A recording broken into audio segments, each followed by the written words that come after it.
চলে এসেছি একটা ঝটপট ঘুগনি রেসিপি। তো খুব টেস্টি হবে এবং খুব সুস্বাদু।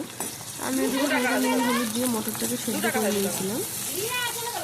আর এখানে আমি দুটো পেঁয়াজ কুচি করে তেল গরম করে এটাকে হালকা করে নরম হওয়া পর্যন্ত ভেজে নেব। তারপরে এর মধ্যে দিয়ে দেবো রসুন কুচি।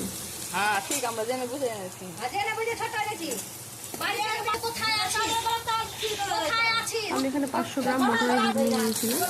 তো এখানে আমি রসুন কুচি দিয়ে ভালো করে আবার এক দুবার নেড়ে চেড়ে 1 চামচ দিয়ে দিয়েছি পেঁয়াজ বাটা, 1 চামচ জিরা বাটা আর হাফ চামচের মতো ধনে বাটা দিয়ে দিয়েছি। এটাকে ভালো করে একটু কষিয়ে নেব। এই ঘুগনিটা খেতে খুব টেস্টি হয়। এটা আবার পরোটা লুচি দিয়ে খুব টেস্ট লাগে খেতে। এটা আমার গলাটা বসে গেছে, যদিও আওয়াজটা আগের মতো ক্লিয়ার হবে না। তো এবার এর মধ্যে আমি দিয়ে দিচ্ছি সামান্য নুন, তারপরে দিয়ে দেবো একটু হলুদ, দিয়ে আবার ভালো করে মিশিয়ে নেব। আমার বাবা বাড়ি গিয়ে বসে এর আগে আসেনি, ওর বাবা বলছে আমি এবার জিতে গেছি। তো মানে ভালো করে মিশানো হয়ে গেছে। এবার এর মধ্যে দিয়ে দিচ্ছি আমি কাঁচা লঙ্কা। টাকা দিয়ে হচ্ছে ভালো করে এটাকে একটু কষিয়ে নেব। কাঁচা লঙ্কাটা আমি করে দিলাম যেন ঝালটা একটু কম হয়।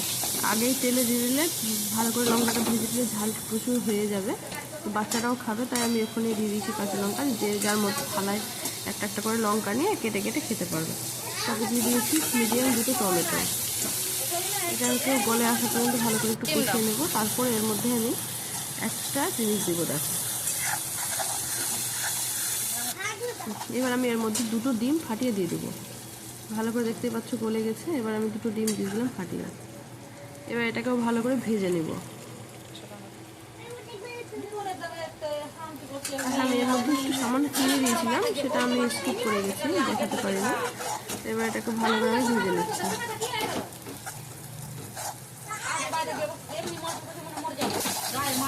একটু চিনি দেওয়ার কারণ হলো যে একটু মিষ্টি, একটু নুন, একটু ঝাল, একটু চটপটা হবে, ভালো লাগবে। ভালো করে মোটামুটি কষানো হয়ে গেছে। আমি এবার এর মধ্যে সিদ্ধ করা মটরটা দিয়ে দেবো।